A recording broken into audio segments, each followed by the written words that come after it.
I stand in front of the mirror, preparing for a grand gathering that comes with being the Luna. Chapter 13. Eleanor. Interestingly, I observed that when Elara created some distance between us, whether to examine something that piqued her interest or to approach the breakfast bar as she was doing now, everyone seemed to retreat even more hastily. I made a mental note to express my gratitude to Calum for insisting on Elara's companionship that fateful day. As I listlessly picked at my plate, Tyler took a seat beside me. His conflicted expression was immediately apparent. "Why the long face?" I inquired, taking in his troubled demeanor. He let out a heavy sigh, running his hand over his face in a gesture of frustration. "Please don't start with the whole saving your life thing. To my agent extraordinaire, Madeleine Nilben, heartfelt thanks for your unfailing patience, enthusiasm." Biting into a piece of bacon, hoping to steer the conversation away from that particular topic. "It's not that," he replied, shaking his head. "Though I am grateful." "Again, you're welcome. So what is the matter?" My observant nature picking up on his unease, he lowered his head, his voice barely above a whisper. "I found my mate." My eyes widened as Elara joined us, her empathetic nature immediately sensing the tension. "What?" "To my agent extraordinaire, Madeleine Nilben, heartfelt thanks for your unfailing patience, enthusiasm."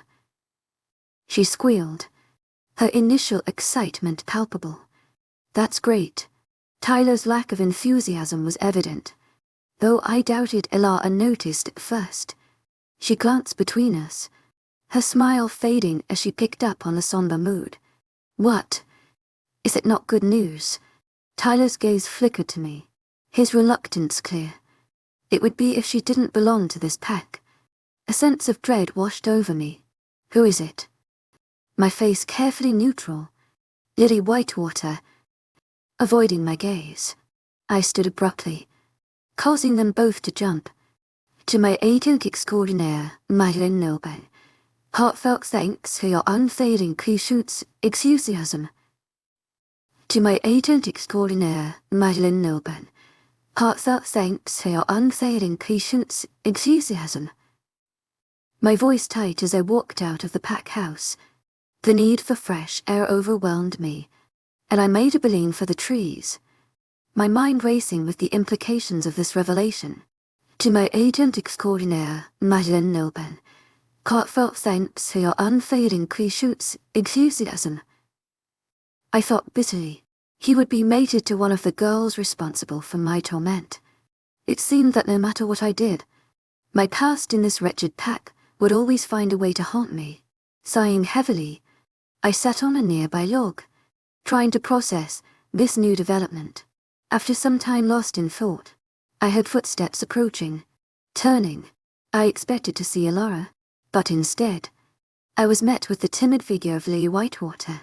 Her eyes darted nervously around the small clearing as if expecting an ambush at any moment.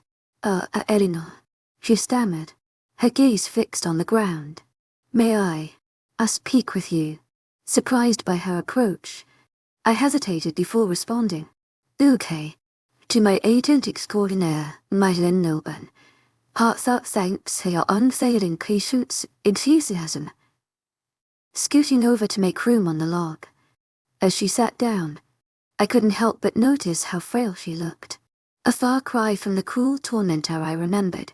She took a deep breath, rubbing her palms on her skinny jeans in a nervous gesture. I observed her for a few moments, taking in details I had never noticed before. Her brown hair was pulled half up, and she tucked a stray strand behind her ear before meeting my gaze. Her hazel eyes brimmed with tears as she spoke. "I owe you an apology." Her voice barely above a whisper. The words I never thought I'd hear from her caught me off guard. My cynicism, born from past trauma, surfaced as I replied, "Thanks, but we both know if it wasn't for you finding out Tyler, my bodyguard, is your mate, we wouldn't be having this conversation." I struggled to keep my voice level, but I could feel myself shaking with suppressed anger. She drops her gaze. "I deserve that and a lot more for the way you have been treated over the years. But," she says, taking a deep breath, Have I ever really tortured you? Was she kidding me right now? She, Sasha, and Coco were the primary cause of my torture. I growl and she shrinks back. I'm not making excuses for any actions against you. She rushes out. I only meant that, yes. I did not stop it. But I never helped them either. Her voice is so small without my shifter hearing. I wouldn't have caught it. I growl again. Standing up, Lily shrinks back further, and eyes downcast. I pace a few times, my brain going 100 miles an hour. She could not be trying to play the victim. Was she serious right now? That was her excuse. I didn't physically help when they were torturing you, but I didn't stand up to them either. Lily looks up at me. You know what life is like in this pack? No shit. I know more than she will ever know. You have to have a prominent place, or you're treated like dirt. Again, I'm not proud of myself. Elena, my dad beat me for being nice to you. This stops me mid-pace. What? She was looking at me. Her shoes seemed to get all the attention. I never used to be friends with Coco and Sasha. I was sitting with you. The one day when they were mocking you for that drawing you made in class. In the 2nd grade. You used to sit all by yourself. So I decided to sit with you that day. I felt bad. Everyone was so mean to you. You'd forgotten all about that. Coco took your picture and ripped it to shreds. It was a picture of your mom. Looking up at me. My eyes burn and look away. I had forgotten. But she remembered. I was missing my mom so much. I had nothing to remind me of her. So I had drawn a picture of her playing with me. Just like we used to do. I was feeling so sad that day, and just sat at the table kicking my little legs, trying not to cry. Lily had come up and sat down with me. What you drawing? Smiling with a missing front to her enormous hazel eyes. My mommy. I mumbled. Can I see? All excited. She didn't touch my picture, but leaned over the table. Oh, she is pretty. I look at her. My mommy was really pretty. I miss her. I mumble, looking down. I feel a hand on mine. I bet your mommy misses you too. My mommy is gone, but Daddy says all mommies get to go see the moon goddess, and they get to watch over us. I look at her. Do you think that's where my mommy is? Lily nods. I look back at my picture, smiling. Suddenly it's gone. Coco and Sasha were standing by the table and took my picture. Look at this. Coco teases, showing it to Sasha. Hey, Lily shouts. Did it back. That's her mommy. Looks like poop. She giggles, ripping it in half. That's not nice. Lily shouts, and stands up, shoving Coco and knocking her down. Lily and Whitewater, says the teacher. We do not pick on our classmates. But she was. Lily says, tearing up. Come with me. We are going to call your father, says the teacher, pulling her away. I look at Lily. This did not excuse everything that I had been through, but it gave me a lot to think about. What is it you want? Lily. She looks at me, hope in her eyes. Let me come back with you, she says, standing and taking my hand. Please. I promise I won't be any trouble. They'll stay out of your way. You don't even have to see me if you don't want to. I feel so torn. On the one hand, I want to tell her to stick it where the sun don't shine. To my agent extraordinaire, Madeleine Nilben, heartfelt thanks for your unfailing patience, enthusiasm. I get that she wants to be with her mate and I can't be the reason to keep them apart. She squeals and wraps me in a bone, crushing hug, pulling back just as quick. Sorry. I just thank you so much, she says, tearing up and bows her head over my hand. This is awkward. I pat her shoulder. You're welcome. She runs off. Now I need to go talk to Calum. I just said someone can join our pack without even talking to him first. Was I even supposed to do that? I'm still trying to work out the whole Luna thing. I hope you won't be mad. Calum, I stand in front of the mirror, fixing my tie. Eleanor is in the bathroom finishing getting ready. Tonight was the part of the alpha meeting that would include all the guests. Though, if you asked me, It was more of a dinner and a party. We discussed some issues, but mostly it's meant to be a good time.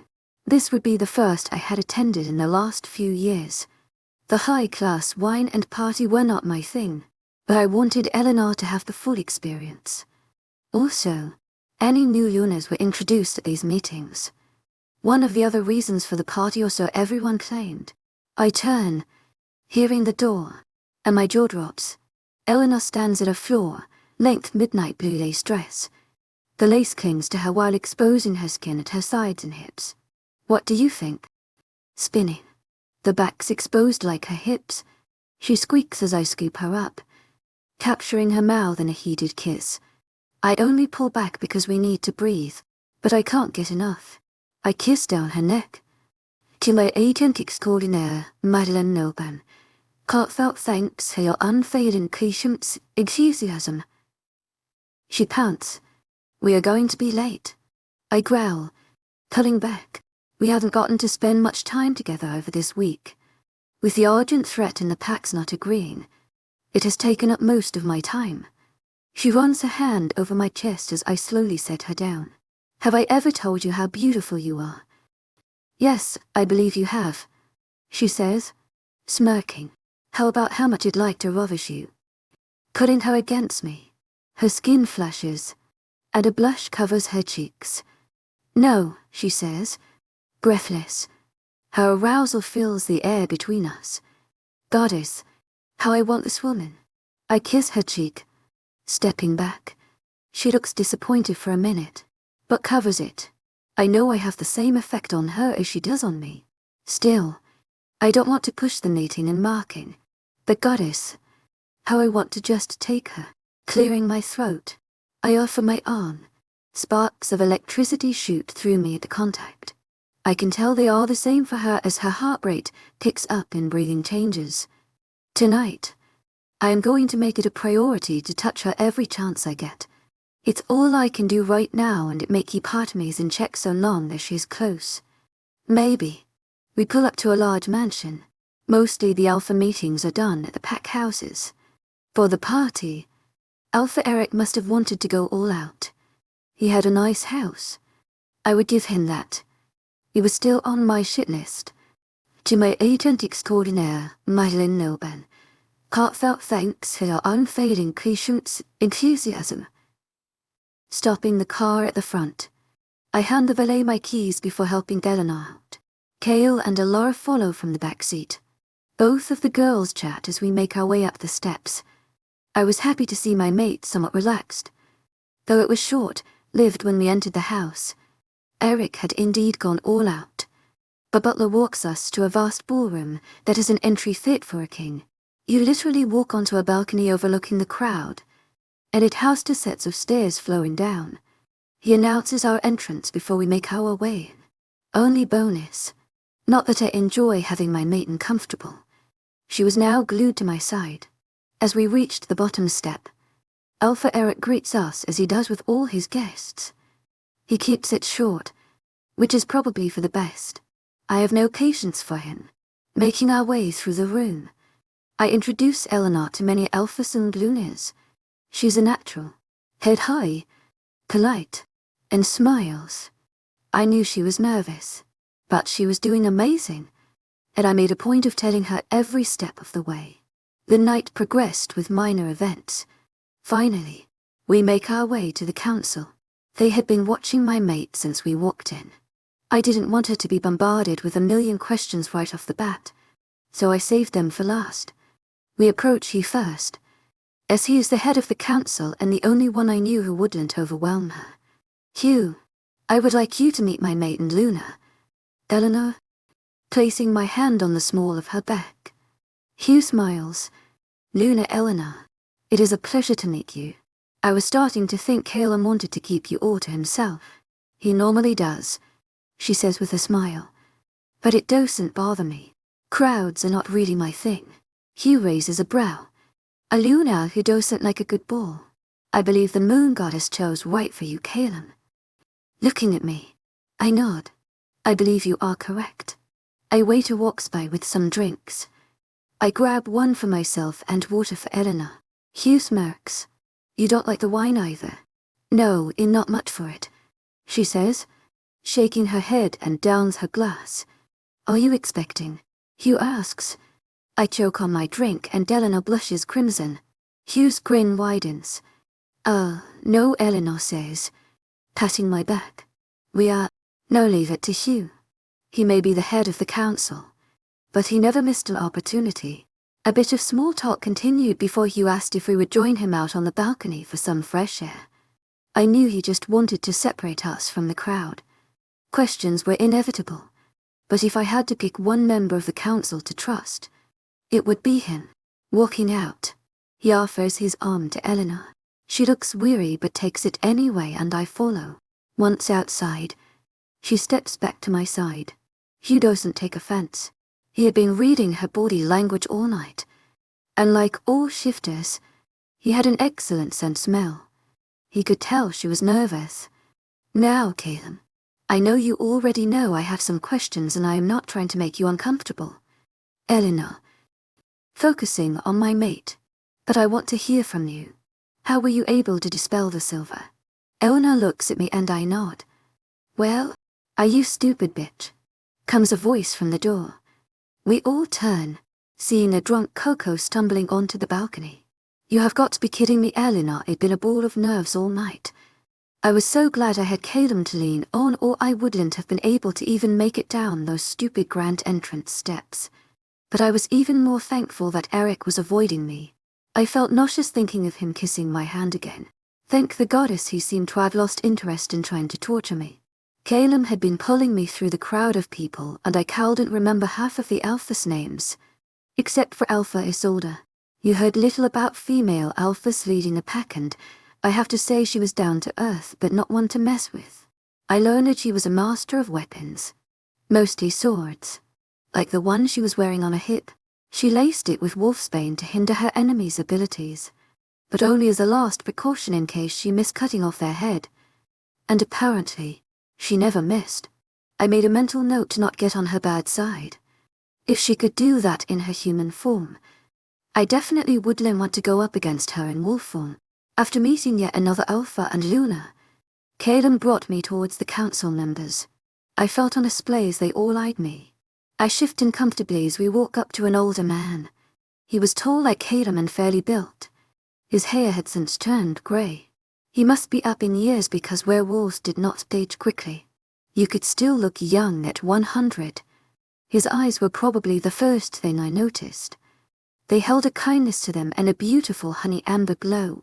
He was very nice introducing himself. The only thing catching me off guard was the comment about pregnancy. I thought Caleb was going to choke to death on his glass of wine. We haven't even gotten that far in our relationship. My face lit on fire at the thoughts of Caleb and I in bed, followed by further embarrassment that I was in a room full of people thinking about my mate and I naked. I was extremely happy when Hugh suggested we get some air. This dress I was wearing, even with the see-through lace, was anything but light on the bottom. Hugh extended his arm for me, and I glanced at Caleb. He wasn't a fan of anyone touching me, but he seemed comfortable, so I hesitantly took it. Leading me through the crowd, we made our way onto the balcony. The cooler night air was refreshing, and I started to relax being out of that stuffy room. Now, Caleb, Hugh says, as I step back closer to my mate, I know you already know I have some questions and I am not trying to make you uncomfortable. Eleanor, uncomfortable.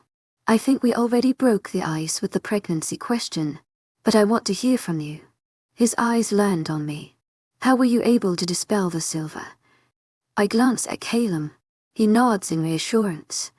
I had expected it was going to come up at some point. The problem being I didn't know how to answer.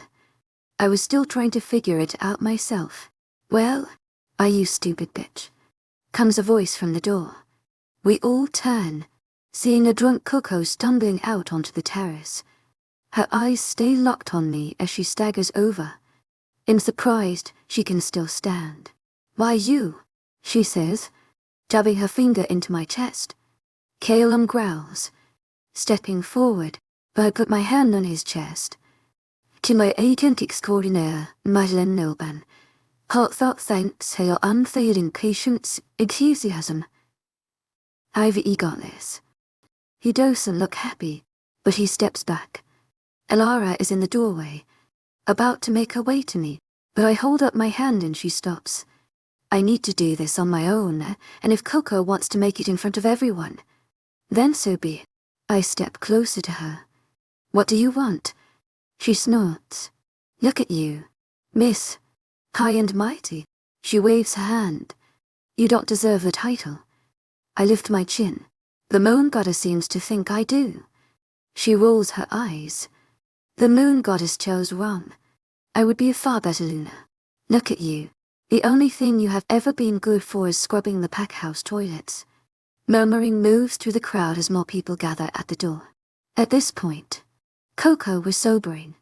It doesn't take a werewolf flan to burn alcohol from our system. She stands straighter.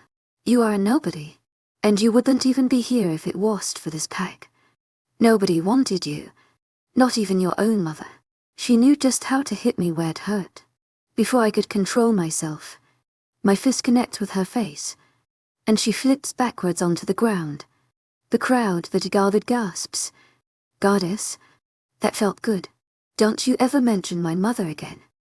As she looks up at me in shock, I step back as she pulls herself up. Her whole body is vibrating. You're going to regret that. She snaps, shifting right out of her dress. Caleb steps forward, but I hold my arm out. No, this is my fight. Elara is going to be pissed that I ruined this dress, but I will not back down. Pulling my wolf forward, we shift in a split second. My wolf has been waiting for this moment for a long time. My dark fur is conflicting against hurt and a sage-brown wolf. I can hear more gasps from the crowd. What? They've never had a fight break out in the middle of an alpha meeting. We both bare our teeth, growling and snapping as we circle one another. We launch at each other. My wolf is slightly bigger than hers, so it gives me an advantage. Snapping at each other, we try to get the upper hand. The balcony is obviously not built for this, so it's no surprise when we crash through the brick railing and roll off the edge, smashing into the ground. We fly apart, in back on all fours in a split second. Coco looks a bit dazed, and I wonder how much time she has spent training in her wolf form. I have none, but instinct is driving me, so I take her by the scruff.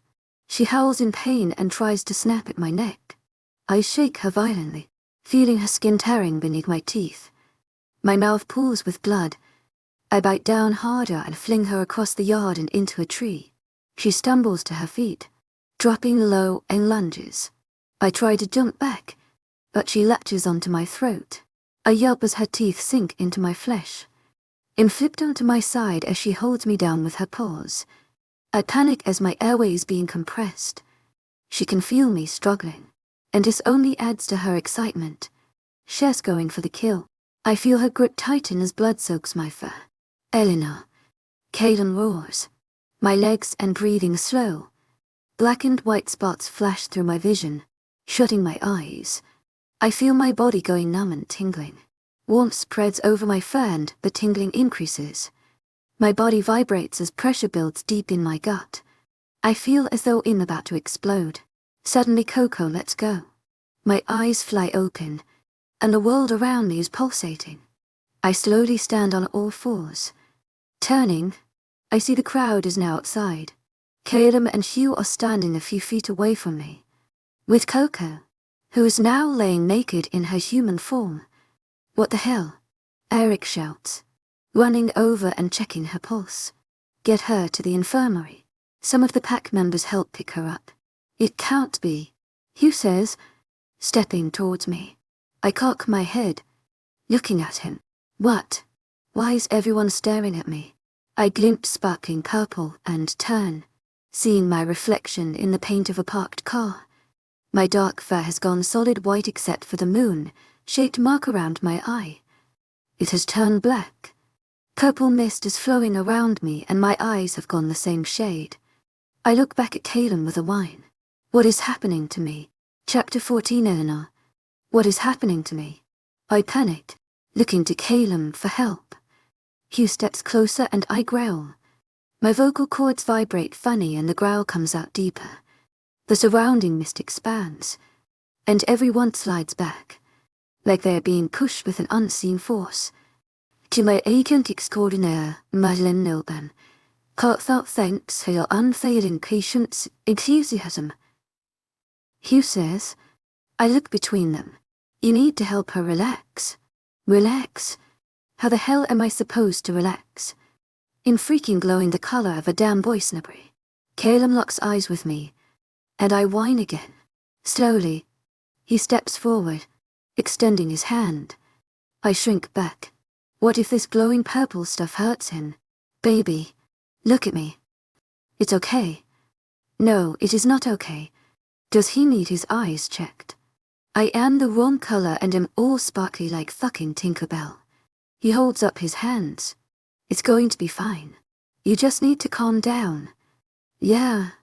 Okay, I snort. I get it. But I'm right here. Let me help you. Okay, he steps closer, and I shut my eyes. I can't look. What if I hurt him? I would never forgive myself. His hand runs over my head. The warmth from our mate bond spreads across my skin, and I let out a sigh. That's it, sweetheart. Relax. Stroking my fur, opening my eyes. Calum is standing right up against my side. I feel relief and the purple mist begins retreating into my fur.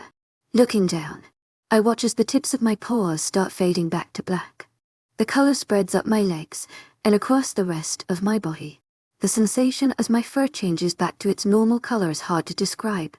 It's throbbing, but not painful. Slowly the white fades to black across my body until it's the moon mark on my face. It's as if my mark is absorbing the white as it slowly fades into it until it's back to solid white. I shake out my black fur. Nobody has said a word. They are all just staring at me in complete shock. I can't blame them. It's not every day you see a glowing wolf. I mean, I can hardly believe it. Hugh steps forward, and this time I don't growl. He clasps his hand on Calum's shoulder. We have a lot to discuss. Grilling. What does he know that we don't? We'd decided to do a meeting in the packhouse office. After I was able to shift and change. "T'y'm agent extraordinaire, Madeleine Nilban. Heartfelt thanks for your unfailing patience, enthusiasm." Kale, Elara, and I head over. Maybe I will finally get some answers. As we step into the meeting room, seeing Various and Hugh in a heated disagreement. They both stop as they notice me and Various storms from the room. I take it he isn't happy about you not letting him sit in. Kayla masks Hugh, while pulling out a chair for me. Hugh's eyes. No, HES not. And among a few other things. But we will get to that later. Everyone finds their seats. And all eyes are on Hugh. Before we begin, I would like to ask, how much do you know? We all glance at each other. Calum is the first to answer. Not much. We know she can dispel silver from not just her own system but from others. I saw her do it. She has glowed that purple color before. Kayla adds. Though she was in her human form. Calum nods. We haven't seen her do anything in her wolf form. He focuses on me. Until now. And how much do you know about your wolf? Hugh asks me. I don't know. Shrugging. She is my wolf. I guess I know as much about her as anyone knows about theirs. Were you aware the mark on her face isn't just any normal mark? I shake my head. Calum leans into my ear. I told you your wolf was unique. I smile at him before turning my attention back to Hugh. I didn't exactly have the best upbringing. No one has actually seen my wolf up close until I came to the Blood Moon Pack. Yes, I heard a bit about your time spent here. Frowning. And I am sorry for all you had to endure. How old were you when they found you? 6. I lost my pack and somehow I came here. Hugh nods again, leaning back in his chair. I'm sorry, but what does that have to do with my wolf and the whole purple glowing silver thing I have going on? Hugh reaches under the table and pulls up a book with a few folders. Elora gasps. Are those the Mona, my scrolls? I glance from Elora to Hugh. What are the Mona, my scrolls? I whisper to Calum. Mona, my stands for Moon Mother. Calum says. These are some of the only documents I don't have. They contain information from the beginning of our creation. They say the moon goddess wrote some herself. That she did. Hugh says, flipping open the book. Just how old are you? Hugh chuckles. Old enough. Let's just put it that way. Well, that left the range wide open. Hugh scans through a few pages before stopping and spins the book towards me. All of us lean forward. The writing was in a language I don't recognize, but the picture made my breath catch. It looks just like Naoma. Hugh turns the book back and begins to read. Long ago, before we were known as the werewolf, the moon goddess had a child. Her daughter was to take over as the new moon, but jealousy comes in all places. Another goddess wanted her power, so she slipped moon silver into her drink. She was poisoned and began to die. The only way to save her daughter was to combine her soul with another, an earth creature, one known to worship the moon, the wolf. Her child was whole again, and for a time they were happy. But others in the spirit realm did not agree with what the moon goddess had done, so they cast her daughter from the spirit realm. The moon goddess could only watch as her daughter grew on earth, unable to return. On earth, her beauty surpassed all. She took on parts of the wolf: speed, sight, strength, smell, and the ability to shape-shift. But she lacked one important thing: true love. So, her mother granted her a gift, a soulmate. Together her daughter's life grew, and she was happy, bearing many children and them children. But the peace would not last. Man feared the half-human, half-wolf creatures. Out of that fear, they found their weakness. To my agent extraordinaire, Madeline Nilban, heartfelt thanks for your unfailing patience, enthusiasm. The moon goddess wept as she watched our kind being hunted. Determined to help us, she chose a pack and gifted them the crescent moon. This allowed the wolf an ability to withstand silver. They would be the protectors of our kind and stand against those who wished to destroy us. The pack she had chosen was lost. Hugh finishes, looking at me. They were all slaughtered. No one survived. Calum takes my hand. But they didn't all die, did they? Hugh asks. Against all odds, one made it. I squeeze Calum's hand, holding back tears. Hugh reaches for one of the folders beside the book. This gives details of what the crescent moon can provide to the blessed shifter. Sliding it towards me, opening the folder. To my agent extraordinaire, Madeline Nilban, heartfelt thanks for your unfailing patience, enthusiasm. The crescent moon mark, a gift from the moon goddess, ability to suppress silver, dispel silver, and other. I frown, looking back at you. To my agent extraordinaire, Madeline Nilban, heartfelt thanks for your unfailing patience, enthusiasm. What does that mean? Hugh leans back in his chair. Other because there is more that the gift can provide. However, it's different for each wolf. What you can do depends on your soul and your wolf soul. For example, he continues, your wolf changed color. I nod. The color of your crescent moon mark is white. When you were in trouble, you tapped into your gift. The mark responded by spreading across your fur in protection. That is why you went white and your mark turned black. As far as the purple mist, that is hard to say. Each wolf marked has unique abilities, depending on my soul. He nods. I let out a huge puff and lean back in my chair. This was so much to take in. Looking at Calum, I say, please, take me home. To my agent extraordinaire, Madeline Nilban, heartfelt thanks for your unfailing patience, enthusiasm. Eleanor sitting in the car as we finished loading everything. I could tell she was exhausted. The night had not gone as it hoped, but at least we had some answers. Hugh and I agreed to have another sit-down once she had time to process everything. I knew she would have more questions. To my agent extraordinaire, Madeline Nilban, heartfelt thanks for your unfailing patience, enthusiasm. Tyler says, walking towards me with a timid, looking she-wolf. I narrow my eyes. I recognize her from that first morning. What is it? He shifts uncomfortably. This is my mate. Lily Whitewater. Luna said she may accompany us back to the pack. I look from Tyler to Lily, opening my door. I lean down to my mate. Did you grant her permission? I know she overheard him. Eleanor looks guilty. I forgot to talk to you about it. Are you sure? I know she doesn't care for anyone in this pack. Adding to the fact that this girl was friends with that wolf that attacked her. I'm not one to split up a mated pair. But I won't risk my mate over one either. She nods. There is more to it than you know. Can we talk about it later? I sigh but nod. Turning back to Tyler. You may bring your mate. But I don't want any issues. Understand? They both nod before bowing their heads and walking away. I get in the car.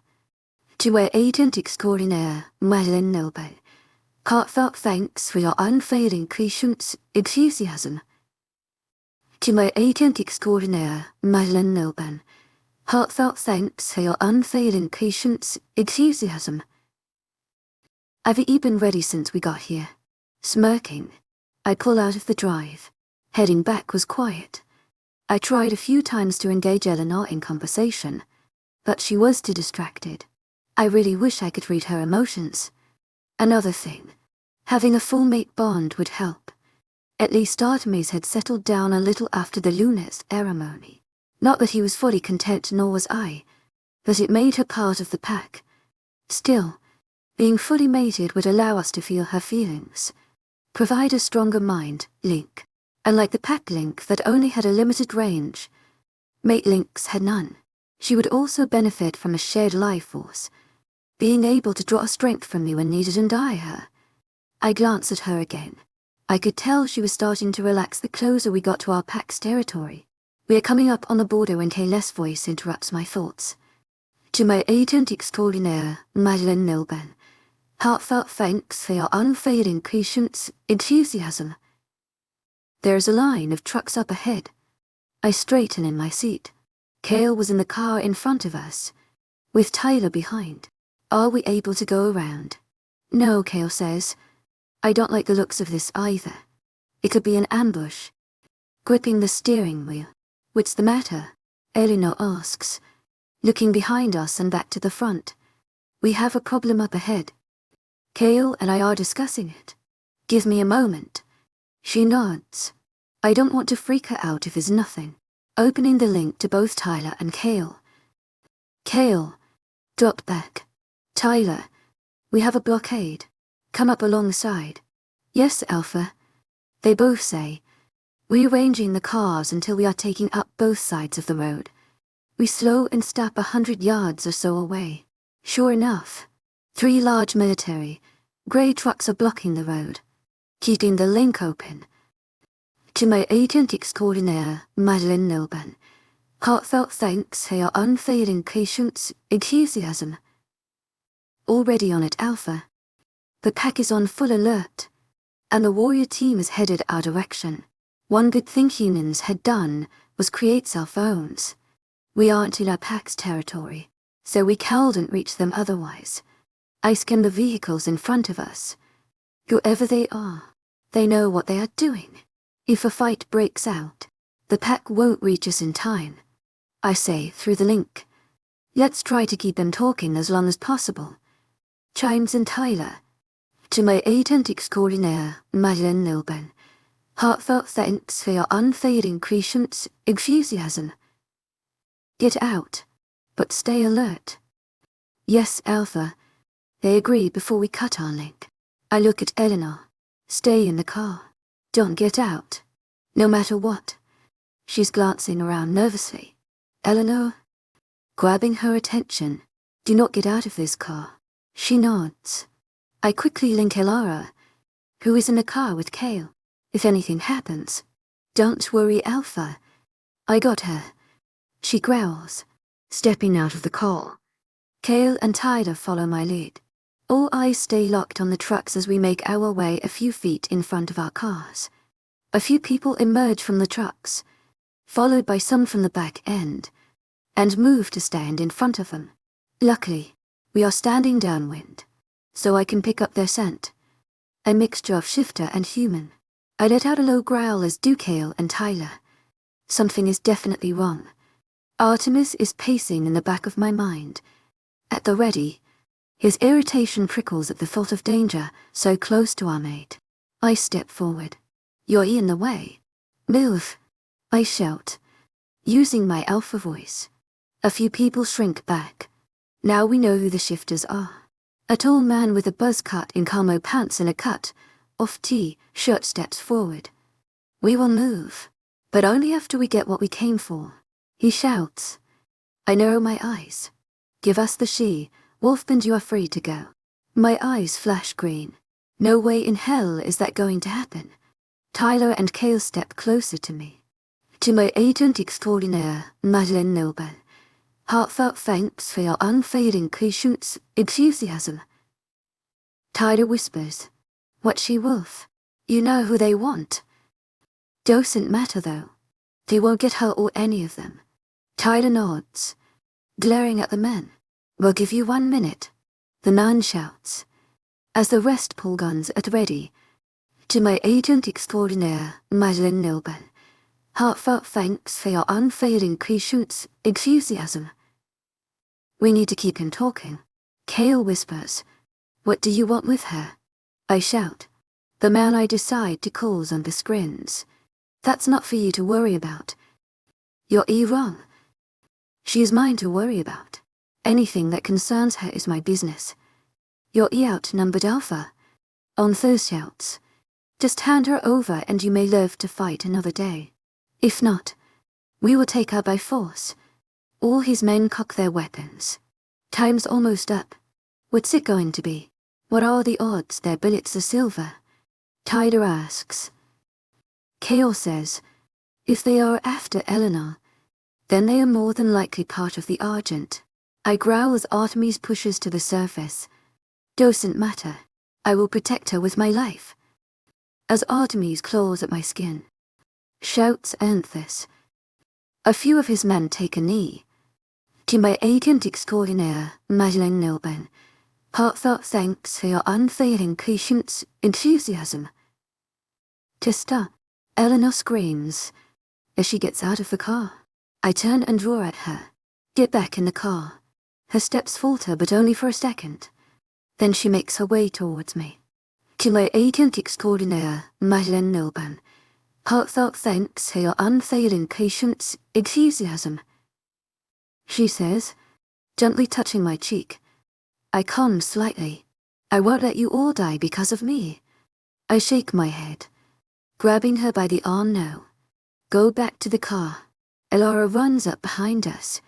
Luna, get back in the car. Are you crazy? Eleanor looks at her with a small smile. Maybe, but I've been spending my whole life watching people I'd have be taken from me, she says, looking back into my eyes. I won't stand by and watch anymore. Leading up, she kisses my cheek. I won't go anywhere, I promise. She says through our mind link. Anytime. The pack will be here any minute. Trust me. Please. She pulls back with tear-filled eyes. Every muscle in my body is screaming no. Artemis is going completely nuts. Mate cannot go to the danger. I shut my eyes, taking a deep breath. Opening. I nod. She gives me a small smile and squeezes my hand before she turns and faces the men. Goddess, please let her know what she is doing. Elle and I have no clue what I'm doing. Sitting in the car watching things progress worse and worse. It cracked the window. I had to strain a bit to hear, but I knew they had been asking for me. I was stupid. I had a good idea why they wanted me, and I knew that even if I went willingly, they would still kill my mate and friends. Naoma growls deep at the thought of anyone touching our mate. We need to hold them off. I knew Calum was stupid. He would have already called for backup, but we are on the edge of the territory and they would need time. And that is one thing we didn't have. Taking a deep breath, I get out of the car. Kale a mess furious. I can't blame him, but after a heated discussion, he understood. I faced the men in our way, but how was I going to stall? I believe they wanted me alive. If not, we all would have been dead by now. I clear my throat. I am Eleanor. What do you want with me? The man who had been speaking with Calum answers. Why don't you come closer and we can discuss it? My stomach turns. Did he really think I was that stupid? Naoma growls. Yes, that's stupid. On the edge of our pack's territory demanding our mate give us up. I had to agree with her. But how are we supposed to stall? It'd feel more comfortable if you lower your weapons first. His smile falters, but he nods, raising his hand. All the men lower their weapons. I take a step forward. Calum growls behind me and I turn, giving him a pleading look. His wolf is right on the edge. I know he is having a hard time holding it together. A sharp pain hits me in my neck. I yelp, my hand flying to the spot. What the? Why Calum? Chapter 15 Calum. To my agent extraordinaire, Madeleine Noban. Heartfelt thanks for your unfailing Cruciate's enthusiasm. Rushing towards Eleanor, catching her just before she hits the pavement. Don't worry, Alpha. She's only unconscious. She will be fine in a few hours. Xanthus says, wiping the small gun he had pulled from his belt. My whole body vibrates. Elara rushes over, taking Eleanor's head in her lap. I stand, turning towards the men, letting out another roar as my face half shifts. Most of them back up. Some even raise their guns. Now's Xanthus says, unaffected by my anger. Let's not lose our temper. We wouldn't want anyone to get hurt now, would we? The only one getting hurt here will be you. My arm muscles flex and my shirt tears. Xanthus says. That temper is going to get you killed. I hear a scream near the back of the trucks, along with gunshots.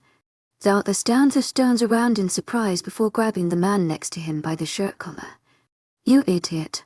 Didn't you turn on the cell-phone jammer? No Sibigeist hammers.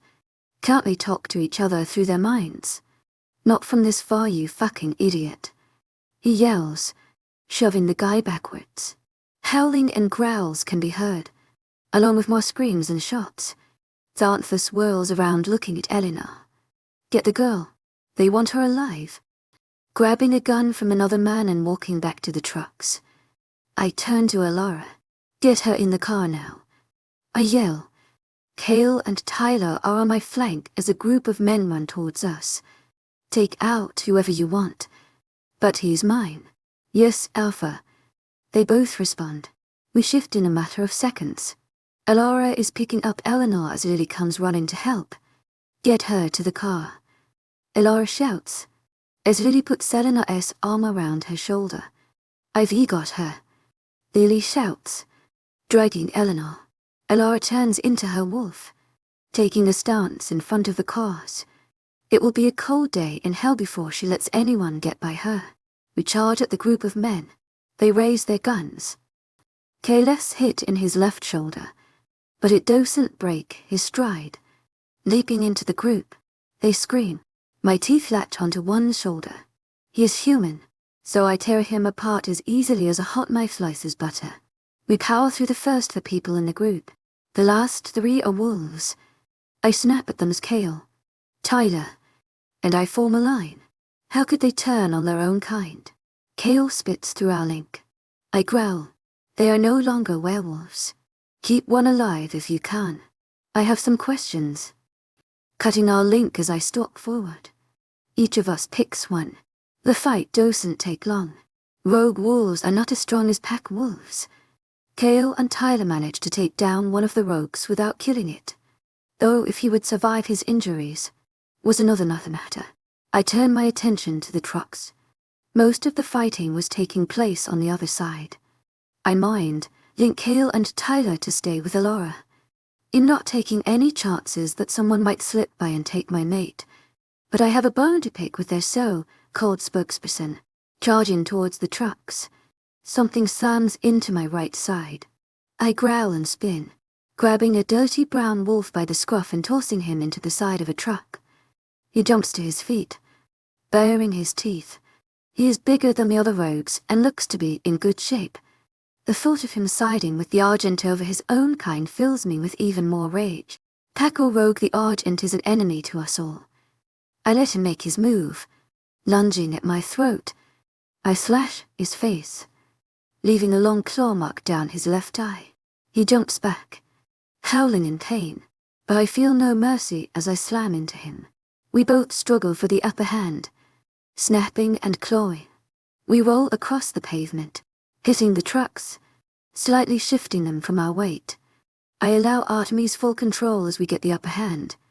Gripping onto his scruff, we pin him to the ground. The wolf snaps, trying to grab my leg, but he is just out of reach. Biting down, I feel our teeth sinking deeper into his neck as he howls in pain. Pushing down, my paws dig into his shoulder as more blood pours onto the pavement. If I push him a little to the left, I might be able to get a grip on his throat. As I make my move, a sharp pain hits me in my flank. I yelp in surprise as pain radiates through my side and down my back leg. The rogue takes advantage, shoving me back and grabbing me just by the neck. Unable to pull back enough that he isn't able to latch on. I can tell he is weak from blood loss. I try to shake off the pain and crouch, ready to attack. The brown wolf snarls at me, dropping low like he's about to pounce, but I'm taken by surprise when he bolts to the left, disappearing into the trees. I stand to my full height. Normally I wouldn't let my enemy escape, but the pain in my flank and leg makes it hard to walk, let alone run. I would be a fool to pursue him. Shifting my weight to my left side, I move back towards the cars. My vision blurs slightly. I must have been hit with a silver bullet.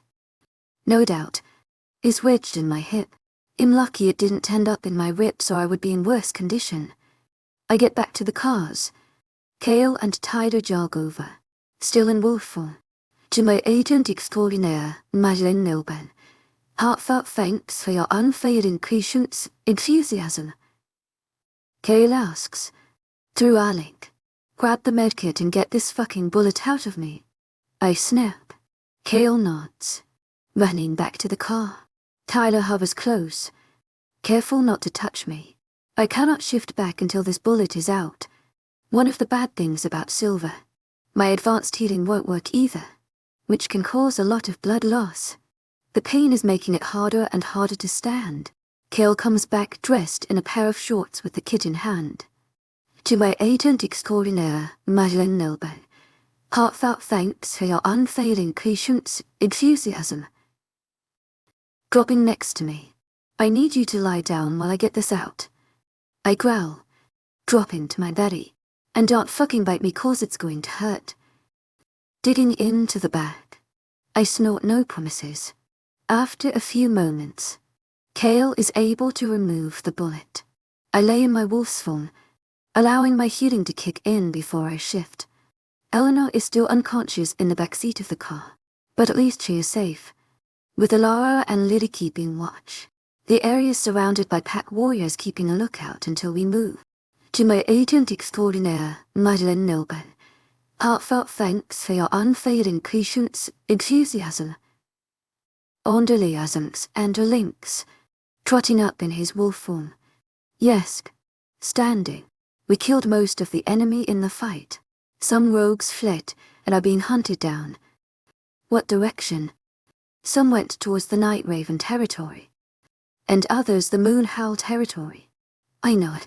Send word to both alphas. We need to make them aware of the threat. No doubt after this the Argent is going to up their game. Yes, Alpha. Walking away. Under. Yes, Alpha. Turning back. Nothing was out of the ordinary during patrols today. No, Alpha. Everything has been quiet. Until you came home. I puff. To my agent extraordinaire, Madeleine Nilben, heartfelt thanks for your unfailing patience, enthusiasm. Honestly, I would rather have the action. I laugh. Good, because it will not settle down any time soon. Sanders Wolf gives a goofy grin, before going straight-faced. Welcome home, Alpha. Nodding and turns running off. Eleanor, my head is all fuzzy, and my eyes feel heavy. I groan, bringing my hand to my head. What happened? Opening my eyes. I can barely make anything out. It's all distorted. Can you hear me? Baby. KLM's voice cuts through the fog. I try to respond, but it comes out as a groan again. Shit's okay. You were injected with Wolf's Bane. Wolf's Bane. How did that get into my system? Wait. I remember they shot me. I place my hand on my neck, flinching from the pain. I feel KLM's hand go over mine. It's okay. You'll be fine. You just need to sleep it off. I try to nod, but I'm not sure if I actually did or not. Then I drift back to sleep. I wake up to a warmth across my back. I'm in bed. Thank the goddess. I mumble, turning my head. KLM is asleep next to me with his arm draped around my waist. I don't want to wake him, but I really need to use the bathroom. Slowly, I move his arm. He doesn't stir. Sliding out of bed, I tiptoe to the bathroom. Once I'm done, I check my reflection. My neck is all swollen from where the dart hit me. I run my hand over the spot, flinching from the pain. Well, I guess I'm only able to fight against Silver. I cut the shower on, strip down, and step in. The hot water feels fantastic and helps take some of the steam from my neck. I don't know how long I stood there, but I jump as a hand runs along my back, spinning around. I nearly fall over as Kadam grabs my arms. To my agent extraordinaire, Madeleine Nilban, heartfelt thanks for your unfading patience, enthusiasm. Stepping closer, I glance down and my face instantly heats. I look away. Gently, he pulls my face to meet his. Don't be nervous. I would never force you to do anything you don't want. Leaning closer, my breath catches as he kisses my lips. Slowly at first, I lean into him. He growls and excitement shoots through me. Growing more confident, I wrap my hands around his neck and deepen the kiss. Gripping my ass, he pulls me closer, looking up at me. If you want me to stop. I bite my lip, shaking my head. He takes a few more minutes, stroking me with his tongue before lifting me against his chest. I can't catch my breath. Goddess, was it always like this? Cutting the shower off, he doesn't even bother grabbing a towel as he carries me to the bed and lays me down. Stepping back, he just stares at me. I blush, trying to pull the blanket over me. Don't you dare. Pinning my hands above my head. I want to look at you. I bite my lip. Goddess, you're beautiful, he says, running his other hand up my leg. My body is on fire, and I feel like molten lava is pooling between my thighs. He smells up my neck to my ear. I can smell your arousal. He purrs, making me shiver. Do you want me? Nipping my earlobe, he lets go of my wrists and grabs my waist, pulling me closer. Till I agent extraordinaire, Madeleine Nilban. Heartfelt thanks for your unfailing patience, enthusiasm. Goddess, I moan, arching my back, round to already. Leaning back. That was the best day of my life. Rolling over next to me, I laugh. It'll make the top 10. He leans up on his elbow. Better be number 1 on that list.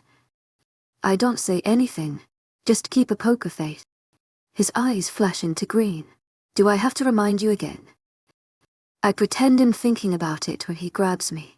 I squeak as he pulls me in for a heated kiss. I lay rubbing circles on KLM's chest as he holds me close. Lightly, I trace his mark and he groans. I don't think you'll ever get over that reaction. You had better stop doing that or I'm going to take you again. He grumbles. I hold back a laugh. Why did you wait so long to mark me? Propping myself up on my elbow, he looks at me. Because you weren't ready, and I told you I wouldn't do anything that you didn't want. I bite my lip. But we have been, you know, intimate before, and we didn't go this far. Rolling onto his side, and takes my hand. Eleanor, I knew you weren't ready, and I didn't want to push you. I could tell how bad you wanted me, but wanting and sealing a mate bond are two different things. I look at him, tearing up. Did you not want to? Looking panicked. I shake my head. It's not there. He relaxes a bit. Then what? I inhale and flop back on the bed. I was just, I say, hiding my face under my arm. I was thinking you didn't really want all of me, I don't know. I pull my arm away after a few minutes. Calum is hovering right above me. You are. To my agent extraordinaire, Moonlight. Heartfelt thanks for your unfading patience, enthusiasm. I want you. I've wanted you since the first moment I saw you. Running through those woods. Your hair blowing behind you. He brushes a strand away from my face. Every perfect curve swaying in that white dress. I thought you were the moon goddess herself. You are the most beautiful woman I have ever seen. And that's not because of our mate bond. Tears well up in my eyes. He may not have said I love you, but I could feel it. Not just from the words he spoke, but from our bond. Goddess, thank you for blessing me with this man. Chapter 16. Calum. I woke early, watching my mate sleeping peacefully. My chest swells, thinking how she finally trusts me enough. Artemis had fully settled, and it was about damn time. He had been driving me insane to mark her since we found her. I wouldn't change a thing. To my agent extraordinaire, Moonlight, heartfelt thanks for your unfailing patience, enthusiasm. I could feel her peace through the bond, and that allowed me some peace of my own. Reluctantly, I got up. I needed to do a patrol run, along with a whole mess of recent developments to handle. We had been gone for a week during the Alpha meeting, and that alone stockpiled things to catch up on, adding to the encounter we had on the way home. I was determined to find out what the Argent test's next move was. The border was quiet during the morning patrol, but that's how it had been the entire week we had been gone. And look what happened. At least we were able to catch a few of the rogues and humans. However, the humans didn't last long. They killed themselves with some kind of pill. Not that I cared, they would have died. To my agent extraordinaire, Moonlight, heartfelt thanks for your unfailing patience, enthusiasm. It was more frustrating that I hadn't gotten any answers. The rogues didn't seem to have much information, but I hadn't stepped into the cells for interrogation yet. Heading from my office, I opened the door to a startled Lily. To my agent extraordinaire, Moonlight, heartfelt thanks for your unfailing patience, enthusiasm.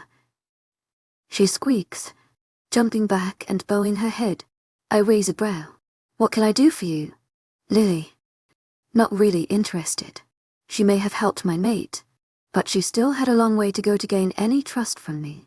I have my transfer papers, she says, still eyeing the floor. She holds them up with a shaky hand that seemed to be awfully quick for her to transfer out of her old pack. The conversation I had with Alpha Eric seemed more like he wanted a favor in order to let anyone leave. How did you get your papers so quickly? Folding my arms across my chest. Lily blushes. I well out with it. I don't have all day. I snap. She shrinks back. I stole them from his office. She mumbles, still eyeing the floor. Lily, I cannot transfer you based on stolen paperwork. Her eyes snap to mine, and she grabs my arm. Please don't send me back. She shouts. I will tell you anything you want to know about that pack. Just don't send me back. Slowly, I remove her shaking hand from my arm. Her eyes grow wide as she shakily steps back. Alpha, forgive me. I just can't, she says, her eyes filling with tears, and she drops her head. This was interesting. Why would she be so scared to go back? Lily. Clearing my throat. You may stay for the time being, but we need to have a discussion. Her shoulders sag in relief. Thank you, Alpha, she says before scurrying down the hall. I didn't have time to dwell on it as Ander walks around the corner. To my agent extraordinaire, Moonlight, heartfelt thanks for your unfailing patience, enthusiasm. We are ready. I nod. They hadn't gotten much information from the roads. Let's see if they kept their silence after dealing with me. making our way into the cells. The damp air makes my nose tingle. We kept our cells underground. Most of the packs did. It was better that way. Rumors say it's because it was damp and more threatening, like being buried alive. But in reality it was more for the tactics. It's not so easy to escape if you're underground. Plus, with a heightened sense of smell, it made it harder to locate a prisoner through mounds of earth and stale air. Descending further into the cells, the noise and complaints from the prisoners quieted. They had no problem whining and bitching at the guards, but having the Alpha walking through sealed your fate. I was not known for my mercy. Making our way into the interrogation cells, we head straight for the back. This was where we kept our high-profile prisoners, stopping outside the bars. My eyes adjust easily. We kept the lighting low in this section on purpose. I was wondering when you would show up. A voice says from the far corner. Our tall, thin man stands, making his way to the cell bars. He looks as if he hasn't showered in weeks. Skinny. His hair is overgrown and wild, and his face sunken in. He grips the bars. His hands sizzle. We made all of our cells from silver, but it doesn't seem to faze him. His eyes glaze over, just adding to his crazed look. I step forward. Well, here I am. Are we going to make us easy or hard? He tilts his head back in a mocking laugh while swinging from the bars. To my agent extraordinaire, Madeleine Nilben, heartfelt thanks for your unfading patience, enthusiasm. To my agent extraordinaire, Madeleine Nilben, heartfelt thanks for your unfading patience, enthusiasm. To my agent extraordinaire, Madeleine Nilben, heartfelt thanks for your unfading patience, enthusiasm. Straightening and letting go of the bars. Nothing you do can be harder than what I have endured all these years. He grins, his teeth almost rotting from his head. I've been touching this silver shit for months. Holding up his palms and spinning in a circle. The silver bars left severe burns on his palms, but you could make out older scars. Did you know it can drive you mad? Looking back at me, I raise my brow. Obviously, the man laughs again, raising his hands above his head. The moon. He seems dancing in small circles. The moon knows. The moon. I look at Xander, who is pinching his nose. Has he been like this the whole time? And nods. He keeps singing that the moon knows, but won't say anything more. The half-crazed man grips the bars again, pushing his face up against them. The moon, he whispers, making what looks to be a half-crescent shape around his eye. I reach through the bars, gripping his shirt. What was that shape you just made? I snap. He laughs. She is the moon, and the moon is her, and she knows all about the silver powder. I shove him back, and he falls to the floor, cradling his face, rolling and laughing. Open the cell, I snap at Xander. Alpha, I don't think I said open the fucking door. I roar in his face.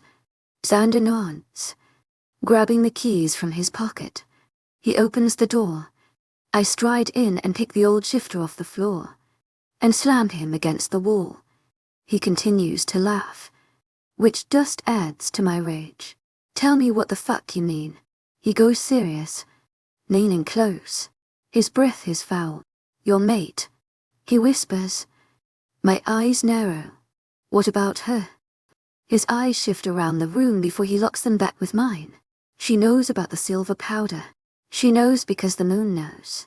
Growling in frustration, I drop him, storming from the cell. I slam the door shut. He doesn't make any sense. And says, following me back through the prison. I nod. No doubt he has lost his mind. How can he say Eleanor has anything to do with this? Trading off. Well, Xander sighs, stopping just outside the prison doors. She has some stuff to do with it. I glare at him. I'm not saying she is involved. Holding up his hands. I feel like we would have found that out by now. But you can't say she has no part to play. Killer agent extraordinaire, Madeleine Nilban, Heartfelt thanks for your unfailing patience, enthusiasm. Running my hand through my hair. You already know what the council is going to ask for. Stepping closer and lowering his voice. No, I growl. I will not ever be a part of this. Xander nods. I understand. But she already is a part of it. I'm not trying to be disrespectful. But you know she can't run this or stay out of it. I glare at him before stomping away. I know he is right. I knew from the moment we found out she could withstand the silver. Still, something was eating at me from that shifter. He was definitely crazy. But I had a gut feeling something more was behind his mindless babble. Eleanor, I wake up starving. It is well past noon, and I feel kind of embarrassed that I had slept most of the day. Why hadn't Calum woken me up? Throwing on a pair of short shorts and one of Calum's shirts, I leaned straight for the kitchen. I was sure what I wanted, but I was so freaking hungry. Digging through the cupboards, my thoughts keep drifting back to last night. I run my hand over my mark. Blushing. About time you got out of bed. Comes a voice. Turning, I see Elara on the stool. How long have you been there? Taking an apple from the bowl on the counter. Only a couple of seconds, she says, grabbing one too. I've been here all day waiting for you to get out of bed. Sorry. Taking a big bite. She smiles. I can see why you're tired. I mean, besides the whole border issue, she says, eyeing my shoulder. My shirt had slipped lower down my neck and I blush crimson. Readjusting it, she shakes her head, biting into her apple. No use trying to hide it, she says, smirking. You smell like him. To part of the marking. Great. So everyone is going to know that Caden and I had mated. Not that I cared about everyone knowing. I just don't want everyone to know about my sex life. Illoral Fs. Don't look so embarrassed. I'm happy for you. Goddess knows it's about time. You're not helping Mel. Finishing the last of my apple. She laughs. Sorry. We can change the subject, she says, finishing her apple. Think we should hit the training field. I nod. We haven't trained since the day before we left for the alpha meeting, and after yesterday, I think I need to up my game. It embarrassed me that someone had almost kidnapped me, and I hated the thought of being vulnerable. If the Argent knew about my gift, they would not stop until they got me. I didn't want to be in a constant state of fear or have Calum panicking every time I was out of the house. Let me go change. I'll meet you out front. Heading for my room. As we make our way onto the field, I could feel everyone staring. I was in a sports bra and leggings that came to my knees, so I knew my mark was exposed. Wherever we passed close to anyone, they would bow their heads in respect. It still felt weird even though they had been doing this since my lunar ceremony. I still wasn't used to all the attention. To my agent extraordinaire, Majen Nilban, heartfelt thanks for your unfailing patience, enthusiasm. I think we will start with a few warm-up laps, Elora says, as we both stretch. Then we will skip the hand, too, hand combat and train in wolf form today. I stop mid-stretch. Wolf from her. Elora nods. It will be fine. Eleanor, you are ready. I watched you fight with that bitch. Coco, you didn't do bad, but you could be way better. She was strong. Naoma prances around. Let's do it. I sigh. Knowing Elora, she won't take no for an answer. So I nod. Good. Now let's get 12 laps in before we start, she says. Taking off and I follow. Elora had no issue stripping on the field and changing into her wolf. I, on the other hand, still liked my privacy, so I stepped into the tree line. After letting Naoma step forward and allowing the change, I was happy to see we were normal. I still don't know how we had changed into the white wolf the last time, but I was happy to be in my black fur. Racing out from the trees, I spot Elora. She's almost my size. With her tan and white fur, the tips of her ears are black, just like Kayles. A www, you look so cute, I say through our mind, Link. She puffs. Cute. Yeah. The tips of your ears are black like KLS. She snorts. Did you tell my brother how cute he looks? I shake my head, hearing her laughter through our link. You should. I roll my eyes. Yeah. I am sure the beta would love to hear his wolf is cute. Before I see it coming, Elora lunges at me, baring her teeth. I yelp in surprise and we roll across the field. Rule 1. Always stay alert. Right. I should have seen that coming. She wasn't one to mess around. Now I think we should start with the basics, she says, letting me up. I'm definitely down. I have always wanted to train in my wolf's form. But I have a feeling this is going to be a long day. Every step had me groaning. Elara had wiped the field with me over and over. She said I was getting better, but I doubt it. I sink onto the couch, not even wanting to think about climbing the stairs. Hey beautiful, comes Kalen's voice through our link. What are you doing? Dying on the couch? I groan. Elara kicked my butt. He chuckles. Where are you? Just heading back from the pack house. I needed to go over some new patrol rounds. Does he ever do anything fun? After a few minutes, I hear his footsteps coming into the living room. I don't move, but I probably couldn't even if I wanted to. Who knew training in wolf form could take this much out of you? Hey, he says, rounding the couch. He frowns and crosses his arms. Do I need to have a talk with Elara? I shake my head. The last thing I need is for her to take it easy on me. It's not like the enemy would. No, but you will not be putting yourself in danger again. So the point is mute. Growling. I sit up. To my agent extraordinaire, Madeleine Nilban. Heartfelt thanks for your unfailing patience, enthusiasm. You can't keep treating me like a baby. I don't treat you like a baby. Raising his brow. Oh, here we go. I know that look. It is my job to keep you safe. And that's exactly what I'm going to do. To my agent extraordinaire, Madeleine Nilban. Heartfelt thanks for your unfailing patience, enthusiasm. I sigh, shaking my head.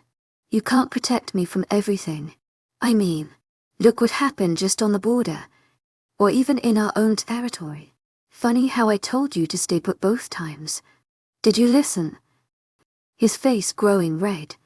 No, and you ended up getting hurt. I get to my feet.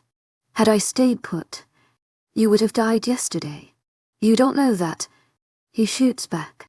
Maybe not. Lifting my chin.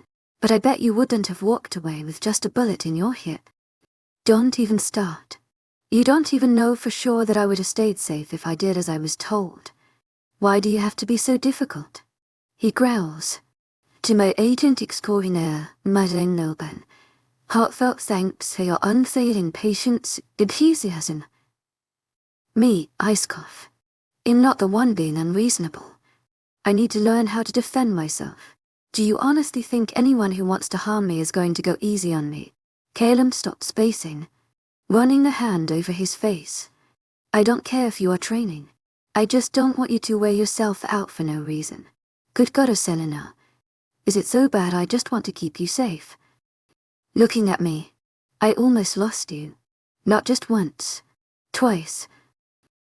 Do you have any idea what that put me through? All I could do was stare at him. I can feel his anger, pain, and longing, all wrapped together. My anger deflates. To my agent extraordinaire, Madeleine Nilban. Heartfelt thanks for your unfailing patience, enthusiasm. I know how it feels I've lost everyone that I have ever cared about. They were taken from me and I couldn't do a damn thing about it. Caleb moves closer, pushing my hair behind my ear. I know you have suffered. You had to depend on just you for so long, but you don't have to anymore. Wrapping his arm around my waist, he pulls me closer. I want you to learn how to defend yourself. Just don't think you have to do this all alone. I nod, wrapping my arms around him. I lay my head against his chest. The rest of the week went on without a problem. I had been training with Elara most of it, as Caleb was busy with other pack business. But I had managed to get him to let me sit in on some meetings. I mean, what was the point of being the Luna if I didn't even know what was going on with the pack? Hugh is coming over tomorrow night, Calum says. As we sit in his office, I glance up from some of the paperwork I was reading. Does he have more information to go over about me, or is it Argent related? One nice thing was, Calum wasn't keeping me so in the dark about the Argent issue anymore. I mean, he was kind of forced to lay it all out on the table. But I needed to know how big of a threat they were, and not just to our kind, but myself. After the bomb attack on our pact and attempted kidnapping, it was clear that the threat against us was serious. HUD only revealed all the details after I nearly got taken. Oath. Scribbling on another document. Putting down my paper. To my agent extraordinaire, Madeleine Noban. Heartfelt thanks for your unfailing patience, enthusiasm. He grunts, shuffling through some more papers on his desk. To my agent extraordinaire, Madeleine Noban. Heartfelt thanks for your unfailing patience, enthusiasm. He looks at me. What? I sigh. Don't you do anything else besides pack work? He raises a brow. We kind of have a lot going on, Eleanor. I don't really have time for much else. Unless it's you. To my agent extraordinaire, Madeleine Noban. Heartfelt thanks for your unfailing patience, enthusiasm. His eyes darkening.